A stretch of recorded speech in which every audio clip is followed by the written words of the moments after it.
esta actitud que es cada vez más agresiva de los medios de comunicación de la derecha, ¿no? En ese momento hay en el Perú una campaña muy bien montada, financiada, que cubre desde el comercio, es decir, desde los periódicos que se venden en los kioscos hasta TikTok. Y esa campaña es furiosa. Es una campaña de insultos. Por supuesto que yo no me libro de esa campaña tampoco. Y a pesar de que ya no estoy en la Cancillería, pero me siguen insultando. Y esto no tiene límites. Y creo que en cualquier país debería tener límites, porque aquí la derecha sostiene que la libertad de prensa equivale a impunidad, cuando todos sabemos que muy bien que haya libertad de prensa, pero la prensa en una sociedad igual es también igual. O sea, todos tenemos derechos, pero también tenemos responsabilidades. Todos tenemos limitaciones, pero también limitaciones a la libertad. Yo no me puedo poner a insultar a mi vecino o agredirlo aludiendo a que tengo libertad. Pero eso es lo que hace la prensa peruana en este momento. Hay una prensa aparentemente seria, la del comercio, y hay una prensa, como decimos en el Perú, la prensa basura, es decir, aquella que solamente contiene material de desecho y que sin embargo es leída, ¿no? Y eso se ha aplicado a las redes y eso es en este momento en gran parte TikTok. Allí hay un tema que desgraciadamente no hay ninguna posibilidad de que sea visto porque apenas ha presentado un grupo de Perú Libre una moción en el Congreso sobre la prensa que además dice cosas que son básicas, como que, por ejemplo, el Estado es dueño de la, de las frecuencias, ¿no es cierto? Tanto para radio como para televisión, y que eso debe obedecer, la distribución de eso debe obedecer a determinadas reglas puestas por el Estado, cosas que son básicas. Inmediatamente ha empezado todo un griterío acusando a Perú Libre de atentar contra la libertad de expresión. Entonces, allí son pocas las esperanzas y lo único que se puede hacer es ir creando conciencia porque es evidente que también mucha gente piensa que eso es totalmente excesivo, ¿no? So, en el Perú hay un sector de la población, hay un sector del electorado que ha dicho ya no más, ya no más, ya no me van a volver a engañar, ya me divorcio de la clase política, ya no quiero más a los políticos tradicionales y quiero otra cosa. Y ese ha sido la tercera parte del electorado peruano que después, en la segunda vuelta convertida en la mitad más uno, ha llevado al gobierno, al presidente Pedro Castillo. Entonces, hoy día tenemos en el Perú un gobierno nuevo, un gobierno sorprendente, porque toda la cantidad de millones de dólares y de soles, toda la enorme cantidad de propaganda, todos los diarios, todas las televisoras, todas las emisoras de radio, no han podido hacer triunfar una vez más las candidaturas de la corrupción en el Perú. Y si bien es cierto que no han desaparecido, porque los corruptos y los que votan por los corruptos son todavía una fuerza que no se puede desestimar en el Perú, sí es cierto que no han podido imponernos una vez más una candidatura que nos vuelva a engañar.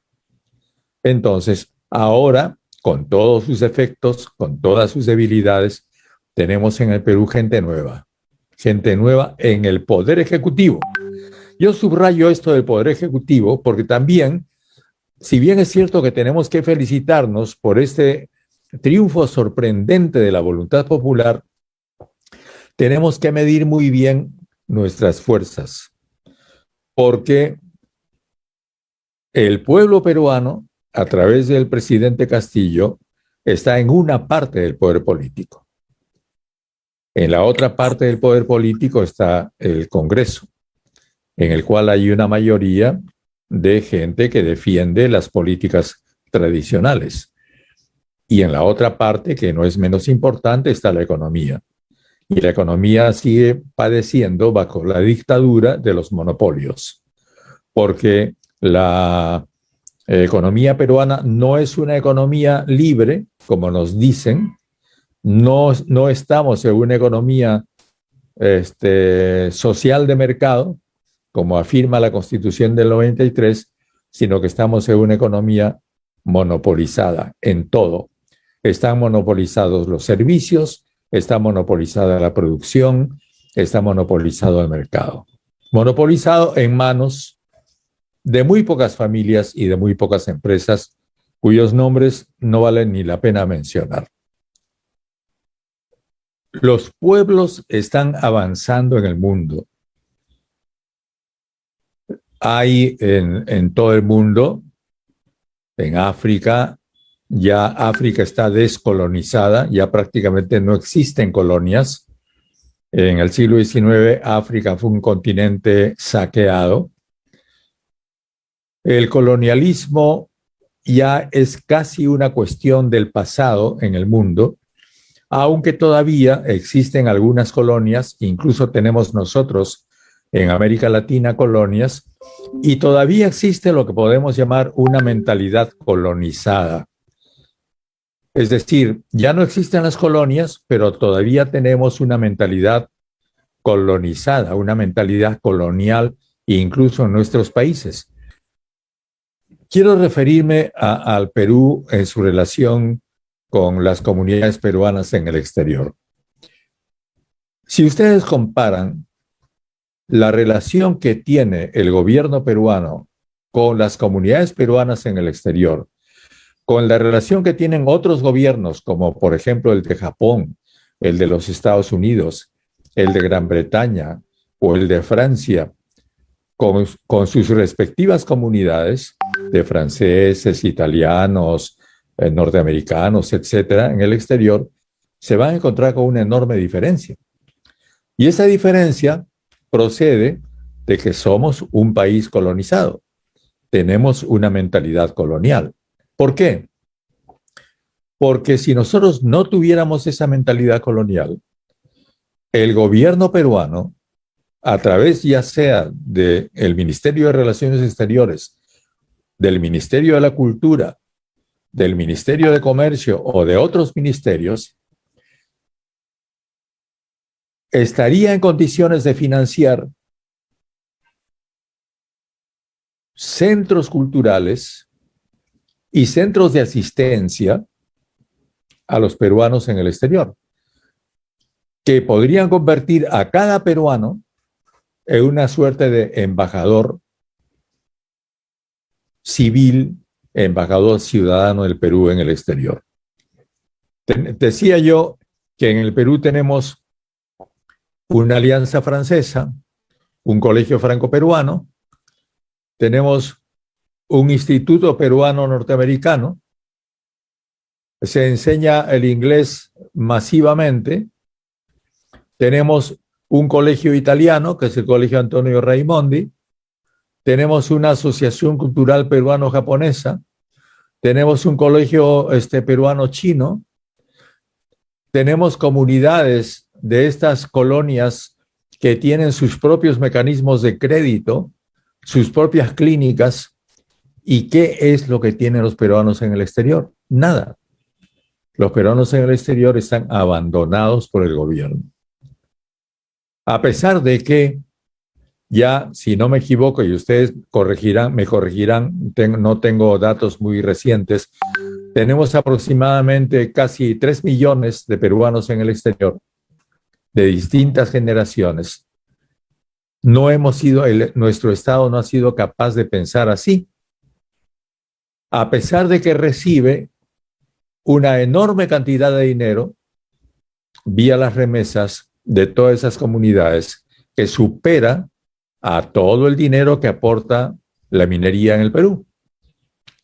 Nosotros hablamos mucho de la minería, hablamos de que no hay que tocar a las minas, día y noche se habla en el Perú de la inversión, que no hay que tocar a la inversión, que cuidado con los inversionistas privados, y se olvida que los primeros inversionistas en el Perú son los peruanos que están en el exterior.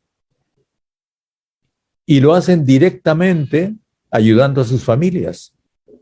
En una ayuda que no llega como llega la inversión para enriquecer a otra gente, sino para ayudar a las familias peruanas, algunas de las cuales están en condiciones de pobreza. Y entonces la primera política social en el Perú la hacen los peruanos en el exterior. Y esto no es reconocido. Entonces, yo no creo, por supuesto, que la Cancillería peruana debiera ser una Cancillería pobre. Estoy lejos de pensar eso. Pero he notado que todo allí obedece a gastos que son excesivos, totalmente. Hasta los gastos más pequeños. Cuando se trata de comunicarse, en vez de establecer una comunicación de computadora a computadora, se usa medios que son carísimos.